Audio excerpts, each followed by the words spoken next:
Good afternoon. I hope everyone enjoyed the keynote presentation on math. Some of the things she talked about with MTS definitely made me think about this presentation I'm doing a little bit and how UDL fits into that approach. So this presentation is on MTSS and UDL, which stands for Universal Design for Learning, for developing expert learners. Now, earlier today, just to get an idea, you can, if you have your video up, you can shake your head, you can unmute yourself, or you can put a comment in the chat box. Are you familiar with UDL? I mean, I did have an introductory presentation on it this morning, but just to get an idea of, okay, so yes, because I'm going to go over it. Okay, if you're not familiar, I did do an introductory presentation this morning that you could certainly view the recording later. I'm going to do a very quick overview of it at the beginning. I'm not going to go into it because I spent an hour doing that this morning. I'm going to go over it in just a few minutes. And I know some of the names are some people that were attending the morning session. Okay, yeah, I saw that name look familiar on what UDL is. And then I'm going to talk about how that relates to MTSS. And I'm going to apologize. I have allergies and my voice has been awful today. So hopefully I will be able to not cough on you too much. It's just allergies. This is me. Sorry about the confusion with the name. I got married in April, but I've been unable to legally change my name because Social Security office is closed. So all of my Valerie Lil is still my professional name, but it will be changing to Chapman Jones once I get that taken care of. My email address for now is remaining the same. There's my phone number. You can call or text that. And I also do have an AT Twitter account. So it's a professional Twitter, and that information is right there for you if you're interested. The few slides, if you've been to multiple sessions already today, and if you watched Tanya's introductory video, this information you've heard before, so I'm not going to sit here and go over that, but talking about engagement, participation, it'd be great if I ask a question, if you can put in the chat or unmute yourself or shake your head yes or no, just so I know I'm getting some feedback. It's a little bit different virtually than when you're in person. And I realize that does look different for everyone. Not everybody wants to unmute and talk. I understand that. That's not me, but other people, I know that's them. Honoring all perspectives and assuming good intentions on my part and on your part. Act 48 hours, I know those are important. You do get those once you complete the evaluation, and that will be something you need to do by July 31st. And remember, Tanya had talked about the first 100 responders getting the books of the 2 excellent speakers we had for our keynotes today. Okay.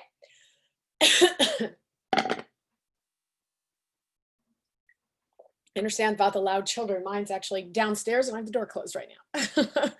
Okay, so what are our outcomes for this specific webinar? Okay, I'm not going to spend a lot of time on what is UDL because I did that this morning, but I am going to touch on it a bit and talk about how those 3 principles of the UDL framework fit into your current MTSS framework, or fit into an MTSS framework in general. The main thing that I am going to show you and that I want you to get out of this session is there's something that was recently developed by some researchers and professors, I believe it's in Indiana, re-imaging MTSS and UDL Practice Profile. And I'm going to show you the link. I've talked to the creators of this profile a couple times via email, and I've heard them present. This is something that's fairly new. They're kind of vetting it. They're definitely receiving feedback.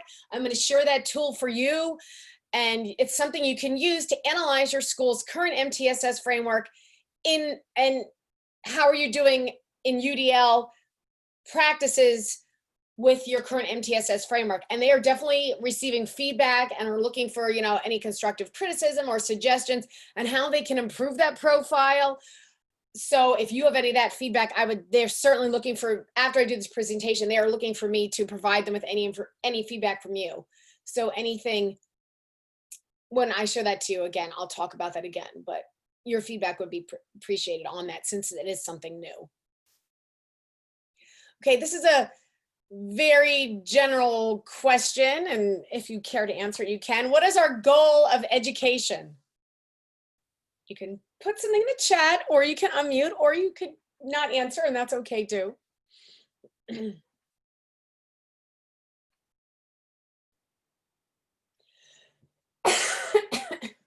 Making children interested in learning. So, you know, Melanie knows something about UDL, obviously, which I know she does, so. All right. Thank you, Melanie, for your participation. You can count on those SLPs to participate. Preparing individuals for the future. Yes. Yes. And I didn't give information on my background. My background is special education. Specifically, I'm a speech pathologist, and I worked in schools for 19 years. And I got interested in assistive technology, which UDL, through most IUs, falls under the Assistive Technology Trainer Consultants initiative. And coming from a special education background, definitely preparing individuals for the future, that tends to get undervalued. Okay, thank you for your feedback. One thing, and again, this is just coming from a goal at too many times, and again, this isn't, you know, this could come from administrations or other teachers or even parents in the community. Our goal should never be just achieve the standards, master the curriculum. And I think too many times, obviously, like I said, the participants here, those are great responses that I'm glad nobody said that as a response that, oh, I want them to achieve the standards. Oh, I want them to have mastery in the content. Yes, but that's not really the goal of having educated students. Our goal is, and it was in the title of my presentation, is to develop what are called expert learners. And Melanie, as she said, is finding a purpose in learning and finding a motivation to learn. And all of these things certainly can prepare individuals for the future. But again, we don't want to just teach them content. We want to teach them, understand how they learn and how they can use that information to become expert learners. And we want them to be motivated. And universal design for learning is a way to do this. I don't know why that did that. Sorry about that. Okay. I'm going to give you a brief overview of UDL. So either if you know UDL and are very familiar with it, or if you attended the presentation this morning, you're going to hear some things you heard before. So just bear with me. And then I'm going to talk about UDL and MTSS and look at some compare and contrast and talk about how they can work together. So UDL is not special education. It is not a curriculum. It is a framework to help students become expert learners. And again, that doesn't give a lot of information, but I'm going to get into that. Again, it's a framework. Oh, sorry about that. I don't know why that just happened. Why is it saying I'm muted? I'm having some technical difficulties. It was saying I was muted, but I do not believe I was. I have no idea why I just did that. Sorry about that. The CAST website. This is a great resource. I have it hyperlinked there in the presentation. So when you download the presentation, you can check it out. I did talk about it a little bit this morning and provided that information. They give their definition. It's something we use to, it's something basically how to improve our teaching and improve learning for all people. And it's based on research on how the brain learns. And as I showed at the presentation for those of you this morning, we did a little survey. Even us as adults, we do not learn the same way. We do not have learning. We have different learning preferences. So again, it's not special education where, well, we want the kids who are behind to be able to learn. Rather, it's something to help everyone get more interested in learning and be better learners. And again, that will be hyperlinked to the CAST website. I am sorry, I'm having all kinds of clicking issues. Okay, so as I said, the UDL framework is based on brain research and about, the more parts of your brain that are activated when you're learning, the more likely you're going to learn that information. And that's basic brain research. But specifically for UDL, here's the information they provide. It's based on 3 principles of learning. The what of learning, that's the multiple means of representation. So one of the principles is, how are you going to present your content? Are you showing videos? Are you doing a lecture style? Are they getting the content by reading an article? Those kind of, are you having a speaker come in? So there's all, are they reading a textbook? So that's just how are they getting that information that you're presenting? How are they getting the curriculum, the content? And the key, again, with one of the principles of UDL is presenting it in multiple ways. We're not just doing, again, this is an example of maybe not the best UDL, doing lecture style or just, you know, showing, like I gave the example this morning, you know, my son was in algebra during remote learning, his learning exclusively occurred through watching through YouTube videos.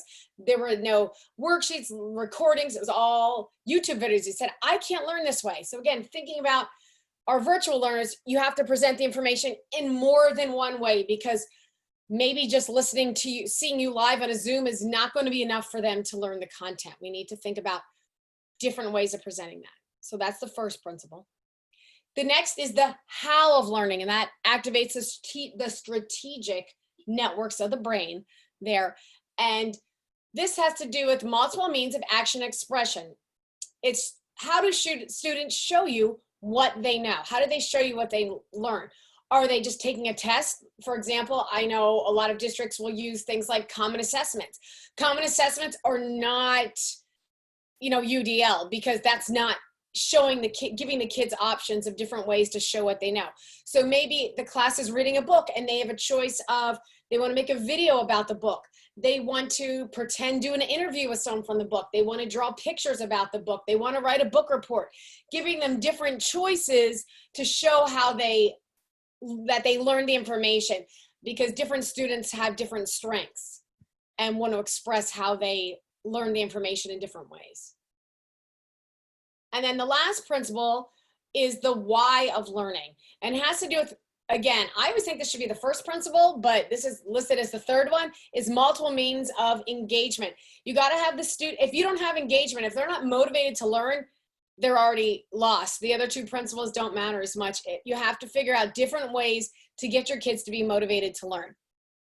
Again, some kids might be, you know, some kids might be motivated on showing a quick video clip, or, you know, doing a little presentation. Sometimes you might just read an article and spark their interest. You have to figure out different ways to get all of your students engaged in that learning, because the more likely they are to retain it as if they're engaged. And tomorrow on day 2, if you're attending, I'm going to do a presentation that relates to engagement and behavior, so, and UDL. So just if that's an area you want to learn a little bit more about, again, because I'm just doing a quick overview here, what I covered in an hour and a few minutes. Okay, so that's my general overview of UDL. And this chart will probably help it seem a little bit clearer. So half of it is what does UDL look like, and then it's just kind of comparing and contrasting to what an MTSS framework looks like, which I'm guessing, since the theme of this day is MTSS, most of you are familiar with, or if your schools may have gone through the training, you may already be utilizing MTSS frameworks within your district. Is that yes, that most of you are already using or have been to the trainings?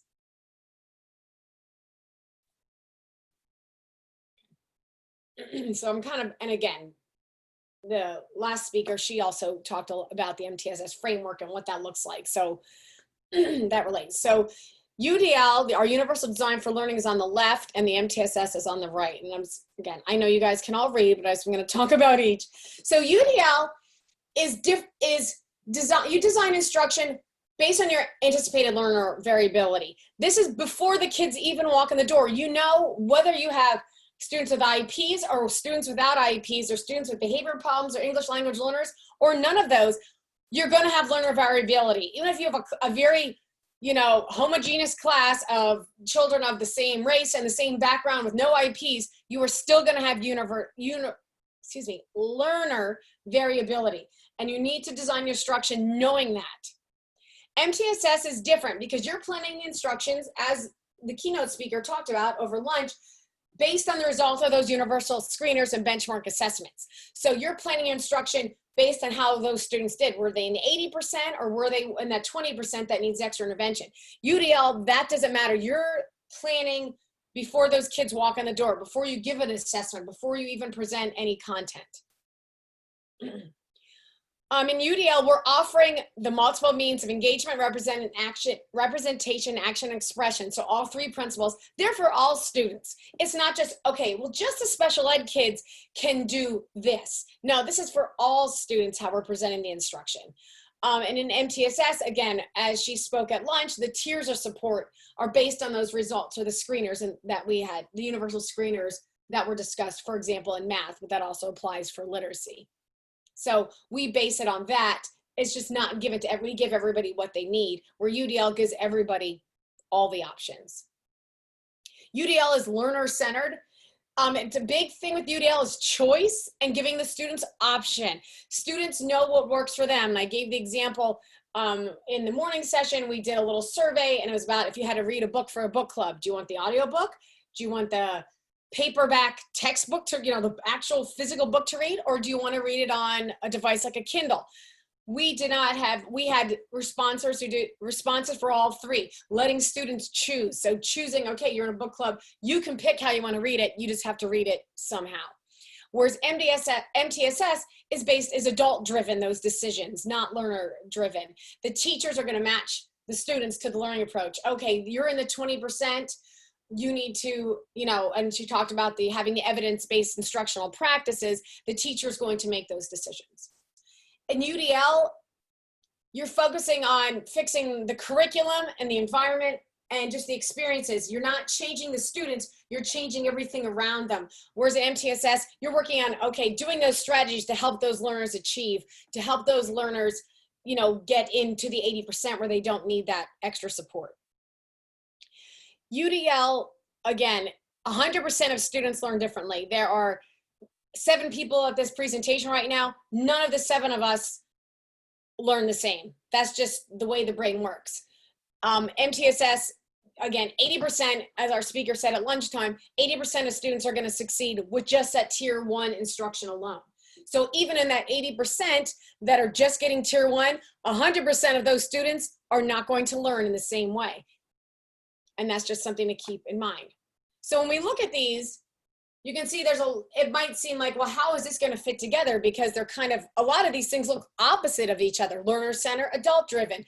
Before, anticipated learner variability after the benchmark. So the tool that I'm going to share with you is sort of a way to kind of mesh those together. And we're going to talk about those. So what they refer to it as is braiding, because they are 2 different philosophies and 2 different frameworks, but how can we get them to fit together even though they're kind of opposite in what some of the approaches are? And I'm just going to have to excuse me a second. Sorry about that. So our goal is we want to be unified. We want to be able to say, okay, we're going to use the principles of UDL in our classrooms, which again occurs before instruction happens, but then we also need to use the MTSS framework for making instructional decisions for our students. And that kind of lets us analyze how things are doing. Okay, well, we use these UDL approach. This is for everybody. We're designing instruction based on learner variability, but MTSS, you're giving the screeners. You're still in it with the UDL approach. You're still going to have folks who are not going to be in that 80% and succeed with just tier 1 instruction alone.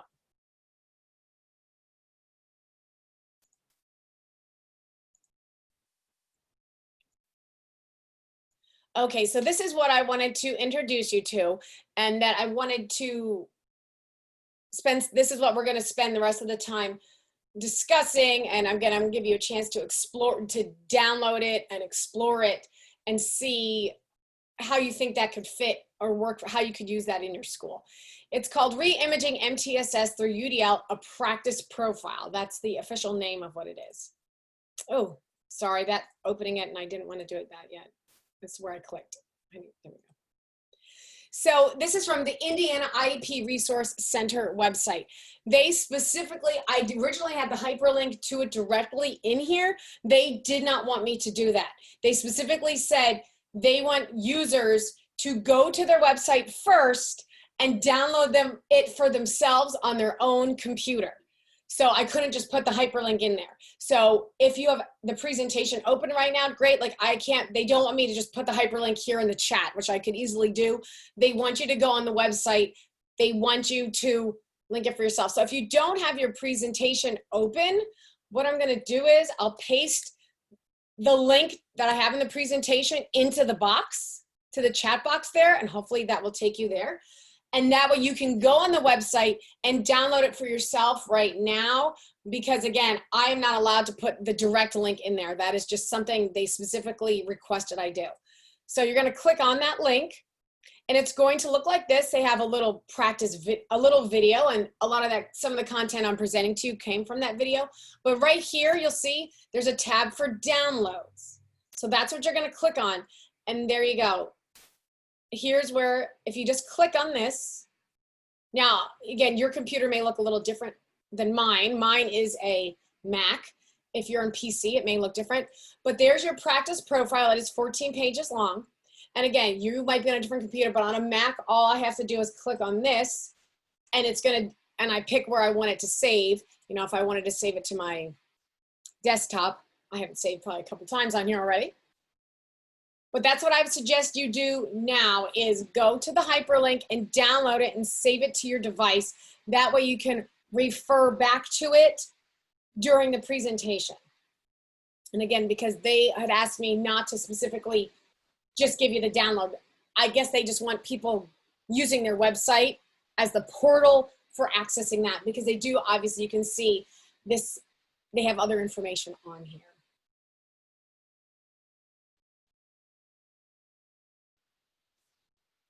So if everybody can just go on that and maybe give me a thumbs up. Click on the downloads, I have that there. It's a guide for implementation and progress, for implementation of MTSS with UDL, and for progress monitoring for MTSS within that UDL framework. Again, the UDL comes first, but everybody can kind of give me an indication when they've done that. Oh, okay, thank you. Yes, the thumbs up helps. I forgot that that's an option. I don't remember how to do that. So I'm going to the Zoom tools interactive tools presentation tomorrow. So hopefully that can help me out and know how to use those tools. Okay, I see some thumbs up there.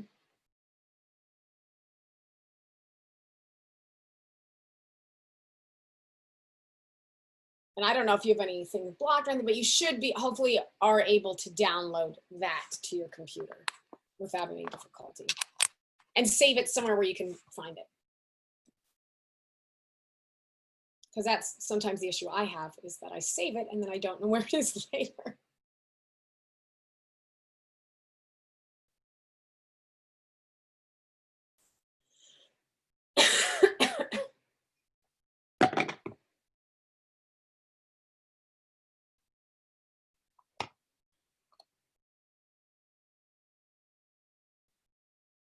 I'm just going to give another minute.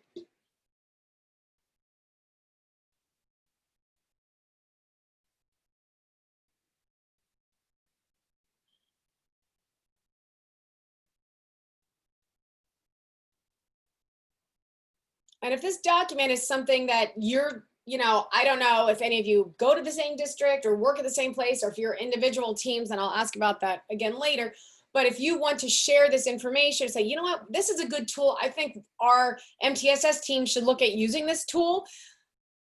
Make sure when you don't just send your teachers the link, don't just attach the document, you know, the downloaded document to an email and say, here, use this tool. They want everyone to download themselves through the link. That is something, again, it's something very new, and it's not something for sale. They are offering it for free at this point in time, but they just want people to download it specifically for their website. They don't want the download link shared. And that, like I said, that is something they did emphasize with me, that yes, I have permission to use it in this presentation if you do it this way. So just keep that in mind if you're sharing that with an administrator or other MTSS team members, that send them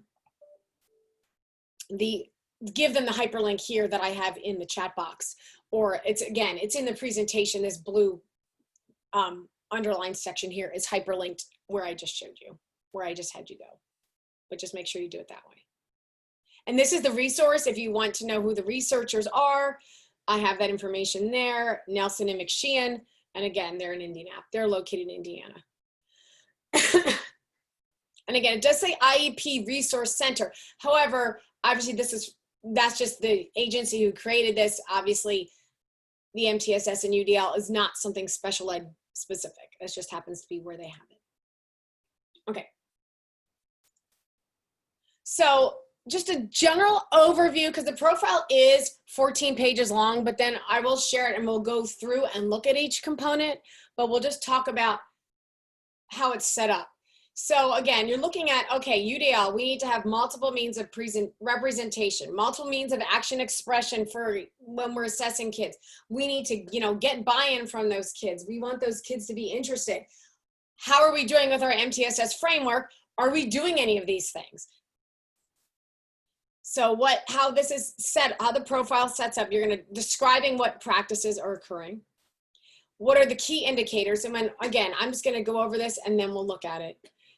Characterizing the implementation. So there is a rubric, so it makes it a little bit easier to understand and how to analyze because you're using a rubric.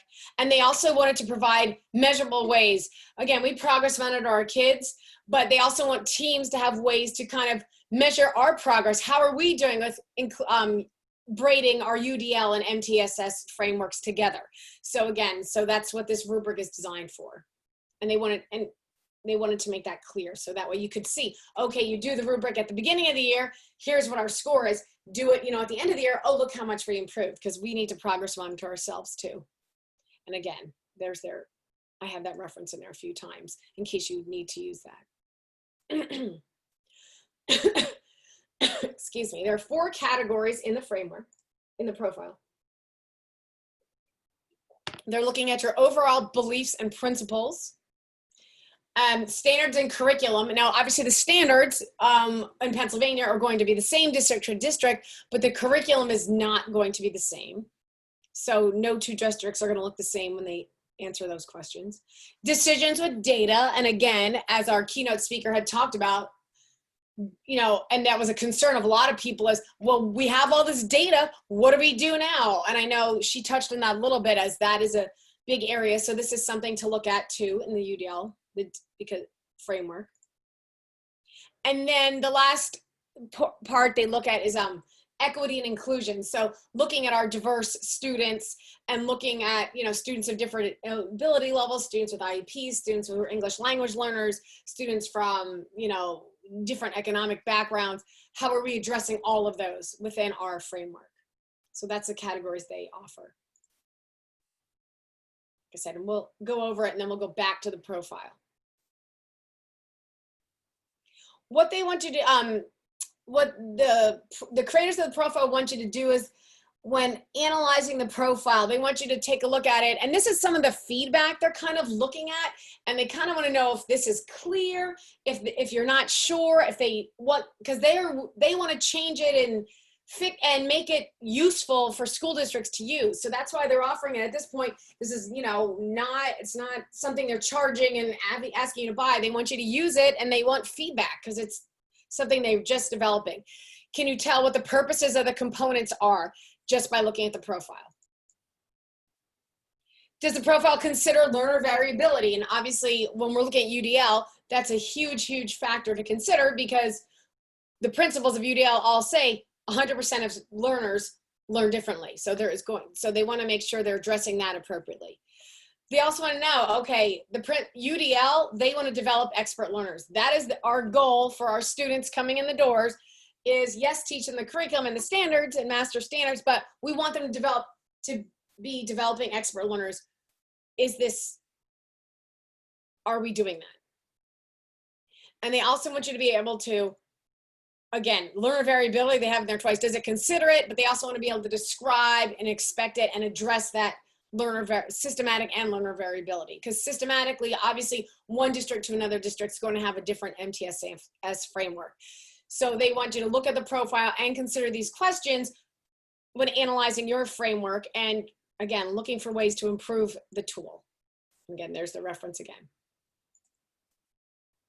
Okay, what I'm going to do is I'm going to open the framework and just go through it that way. And then I'm going to give you guys time also to be able to look through that or discuss it. They have a lot of information on the background of the purpose and how to use it. Again, they're recommending it with the school district leaders. I don't know, is anybody here administration? or what are your roles? I didn't even ask that. I should have asked that before we started, since there's only a few of you. If you could put it in the chat or unmute yourself and tell me. I'm guessing Dave's a school psychologist based on his Zoom background. I know Melanie's a speech pathologist, so she doesn't need to answer because I know her. Counselor. School psych. Oh, I see. I sense a little bit of a theme there. Principal. Okay, so administration. Did we get everybody? Oh, Jenny, you were the only one who didn't say what your role was.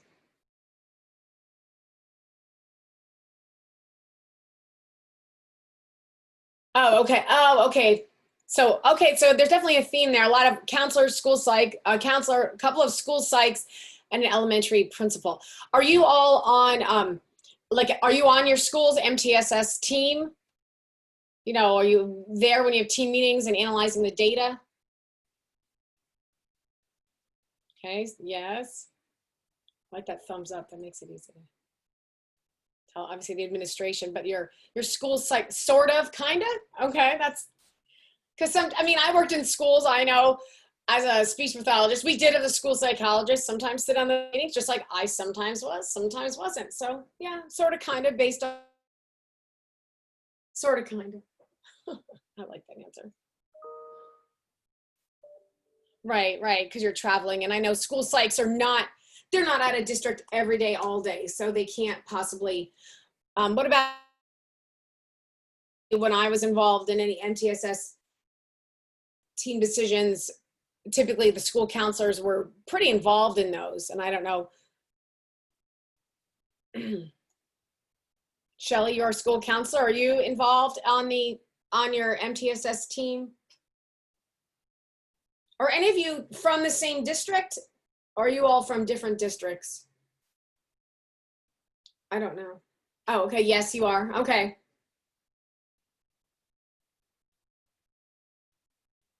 Okay. Yeah, because some of you travel, so I know you're going to be in different districts. I've been to Fairfield. I thought your name was familiar, but I meet so many people, I don't remember. Okay, Gettysburg. So yeah, it looks like a lot of different districts. Oh, okay. But so same district, different buildings. Well, sometimes, you know, I worked at a same district, different buildings for years at different districts. And I said sometimes one building to another is sometimes like two different districts. So yeah, those same things don't necessarily apply. Okay, so it looks like everybody's kind of a little bit somewhere different. So it's not like there's any two people here that necessarily work together on a team, because to analyze it together. So this might be something you can share out if you have someone that's the lead MTSS person in your building, or again, district administration certainly would be a good person to share this tool with. This is just an overview of MTSS and UDL. Some of this is kind of what I talked about. If you look on here, there is a little video, and you could certainly watch that. It's about a half hour. I kind of gave you the abbreviated version of that video in about 20 minutes. But if you're interested in watching that at your, in all your free time at your leisure, if you have free 30 minutes and want to dive into that a little deeper, I just tried to give you the highlights from that video, so that way you didn't have to watch it for 30 minutes. But it actually has the two people talking about it. One of the researchers is a MTSS person. One of the people are UDL person. They talk about what the difference is and how to kind of braid those together. So sorry about that. Too many tabs open. Okay, so again, this is a one-page overview, and there's a lot of text on there. But then down here is the framework. So these are the parts you as a team would be able to fill out. And I talked about up here is with the over at, this section is where I talked about that earlier in the, sorry, I don't have my reading glasses on. I talked about the 4 general categories. So this is going to be your category at the top. I'm going to have to put my reading glasses on because I cannot see very well. It's pretty small. Okay, so obviously, if you're beginning and maybe you're not, you're not familiar with UDL, your teachers aren't using UDL, you're building, nobody's training Universal Design for Learning, it's very possible in your rubric you're going to have some zeros, but that's okay. That just gives room for growth. It doesn't mean you're doing a bad job or, oh, we're not doing what we're supposed to be doing. It's just for self-reflection, saying, okay, well, we're 0. How can we go from 0 and improve our skills to developing a 0.5? So a 0, you have 1 criteria met, and developing is 2 criteria, and then obviously full implementation, of course, is our goal. But you know what? It's just, this tool is just looking for, we're looking at growth. We're not looking for, full implement. I mean, of course, ideally your goal would be full implementation of all 4 of these categories, but we know that's, not where we're starting. It just gives us somewhere to grow and look at areas that maybe we're, doing really well with, and areas with UDL and MTSS we could build upon. So they have essential components here, and then this is their rating scale here under the big category. So they kind of divide it up that way. And they have even an example on YouTube, which I'm not going to click on that, but that's really nice that they give an example so you can see what they're talking about. So talking about the beliefs, and again, in some of these things, your district might be doing pretty well with this in terms of beliefs. Again, thinking they can giving them high standards, all can become those expert learners, which is our goal. Students are lifelong learners. I went to college 25 plus years ago, and they were talking about students being lifelong learners. That was their motto in their education department. Again, all learners need flexible supports. All learners are highly variable. That's very important. A lot of times when people think, they just think our kids in that 20% who aren't learning or, aren't responding to that tier 1 instruction. They aren't achieving that. But actually all learners, even that 80% who are successful with tier 1, need that. So just analyzing your beliefs, again, the principles, I'm not going to sit here and read all these to you, but that's just a way to analyze that. Then the next category they're looking at is your standards and curriculum for developing expert learners. And obviously your district, that's going to be you as maybe members of that MTSS team. You're not really necessarily going to be able to change these things as much because you don't necessarily decide the curriculum. But if you're on a curriculum planning committee, having this tool with you and saying, well, this is a good tool you could use to analyze a curriculum, because here they say a coherent curriculum would have these 5 things. Well, maybe if you're analyzing new curriculum, these are some of the things you want to look at to make sure it's following those principles of UDL. And again, your standards, obviously, those come from the state standards. So, but again, just analyzing the state standards and seeing where they fall in these areas. And again, as an administrator, or if you're on a curriculum committee, you may have some control over what criteria are met here, but you may not have as much control over this component. And again, they have some links there for you if you want examples. Now, these are things more of a team that you can do at a building level, is making decisions with expert learners. That category is something you guys can do a little bit more, and you can, again, I'm not going to read that. They talk about preventions. They talk about things that, the universal screenings do we have universal screening things like that? What do we do if they don't demonstrate the skills? So, and if you're using an MTS framework, you're already doing some of these things, which is great. So again, using some of that data. Again, we're matching the supports based on the specific needs. And again, the keynote speaker just kind of went right into that, talking about using that data. And I know in some of our afternoon sessions, which maybe you can watch at a later time, she's going to be talking about that. Again, progress monitoring, problem solving, adjusting instruction. These are all fall under making those decisions with data. And you can see how often are you progress monitoring, like she discussed, and are you using those decision-based and data-based problem-solving strategies. So then they're looking too at equity and inclusion being that 4th component. So this is really where they're looking a lot. As you can see, this is really the first time in this document you can see they're using UDL terminology there. So are we working on continually improving our UDL and MTSS framework? And there's, again, performance, and here he goes, using an agreed upon performance measure that includes the components. This, the creators of this profile they also said, this is not a fidelity tool. It's just a guide to kind of look how you're doing. So don't consider it, off-the-shelf fidelity tool was the exact phrase they had told me. So They just want you to be aware that this technically does not fall under that. And again, active involving stakeholders, especially now when we're doing things remotely, having that family involved is certainly part of that. And again, looking at the implementation level, a beginning, maybe they're only doing 2 or fewer. So again, these are maybe things that are not happening yet. And then our teams. Now, a lot of you were saying that, a couple of you were saying you either are on teams or you're sometimes involved in teams. Here are the criteria they're suggesting what those team planning and monitoring teams look like. And maybe you're doing those things, maybe not. But again, it gives you somewhere to build. Maybe you're not, maybe you're meeting twice a month, maybe you're only doing once a month. General and special educators, as someone who came from, specialized educators, a lot of those team meetings were just reg ed teachers and a counselor and the principal. And for example, the OT wouldn't get involved if there was a motor concern. As a speech pathologist, if there were language processing concerns, for example, then maybe I would get involved. They were pulling in those educators at different times, maybe having a reading specialist involved, those kind of folks. So that's what to consider to look at. And again, the progress monitor. And again, now in our time of having that family involved too, as appropriate, of course.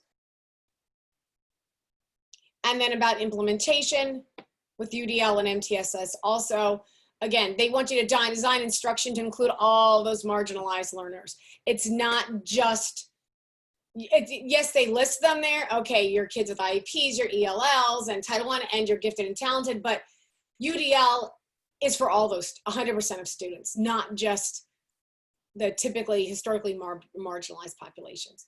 So again, you would analyze what with the team, what you're currently doing. And, if you have no criteria, then put 0. It's, that's okay. That just gives you a starting point. And then they give you some calculations to look at what % implementation you have. You can plug in your numbers there and see, okay, how am I doing? How many zeros do I have? How many this?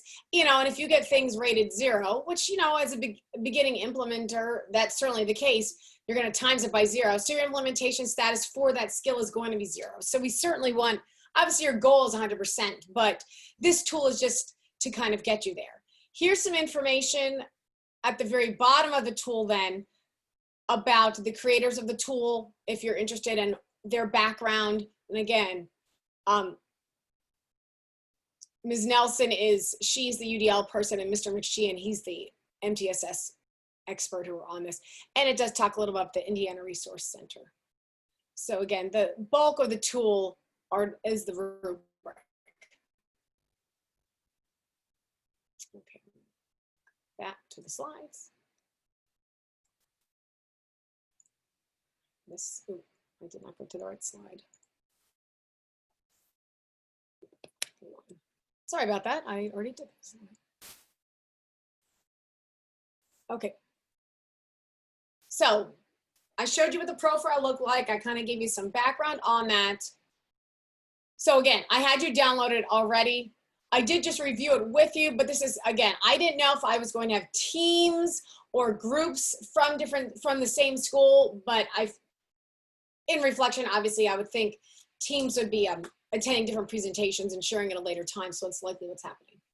But just from looking at just what I went over in the profile and what some of the content in it is, and again, this is not, in the interest of time, I can't go over the entire, go over it in depth. But who do you think, do you see people on your team that should be involved in completing the profile? Like some of you, obviously our school counselor said she is involved and the principal's involved. Your counselors, would you be beneficial? Again, thinking about having a special education person on there. That's something you need to consider. Who should complete that when you're sharing this? You may want to share this at a team meeting, for example.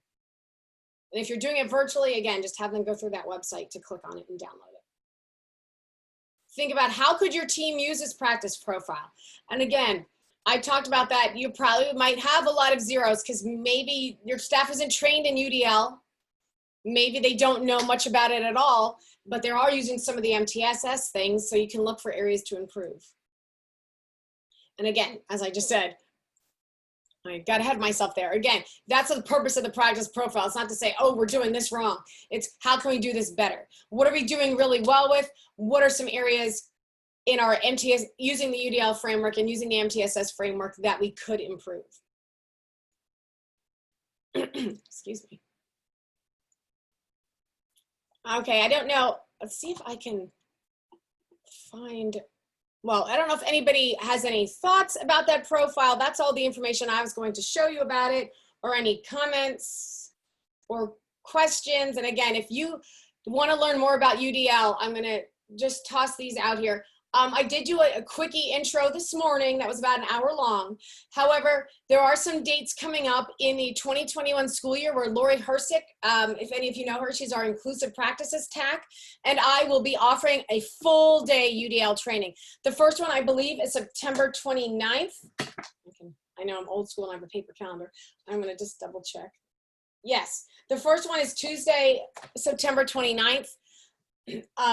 I do not know if that is in Act 48 yet, but it will be, where we're doing a full day on UDL. So if you're interested in getting some team members trained in that, that might be a good thing to do so they understand UDL before trying to use this practice profile. We are also repeating that training. Now, the September training will be virtual at this point, but we were repeating the training again, I believe, in January. I had it in my morning presentation when I talked about UDL, but I did not. Yes, it is Wednesday, January 27th. And again, hopefully it'll be face-to-face at that time, but I cannot predict the future and know that. But again, if you have maybe your MTSS team is interested in this profile and wants to learn more about UDL to incorporate it, it's also appropriate for your special education teachers, reg ed teachers, administration, related service providers. Anybody who's working with education, the students should be thinking about universal design for learning in their instruction. So again, I gave you a very brief overview of that, and you can watch the hour-long presentation I offered, or consider attending one of our full-day trainings to learn a little bit more about that, because a lot of you probably are familiar with MTSS, but maybe not the UDL aspect of this. So I hope you learned something useful, and hopefully that tool is something you can take back and share, or maybe try out. If you do look over it or share that with individuals and have some feedback, please share that with me so that I can share that, or you can even share that information directly with the individuals from that website. Again, we had been in email communication. They are very interested in any feedback you guys would have about that profile, and is it usable? Is it helpful? That kind of information. So I hope that is something that you will be able to use. Do not forget to do your evaluation and determine if the session presented met the expectations based on the description on that sheet that you were sent out, how you're going to share or use any of the information I presented today, and if any of the information presented resonated with you, you can certainly put that on the evaluation. We'd appreciate that. And remember, if you get it in by the 31st, then you will be able to, if you're one of the first 100, you can get the books from our two excellent keynote speakers today. Does anybody have any questions, comments, or feedback? There's still one more round of sessions starting at 2:45. If you're interested, I will be presenting on AT for academics, specifically talking about mathematics, but I had some technical issues this morning, so hopefully those have since been resolved. But just thought I'd advertise that. It's about 2:18, so we have a few minutes for any questions and comments. If not, you can certainly exit out and take a little break before we start up again at 2:45 with our sessions. You're welcome.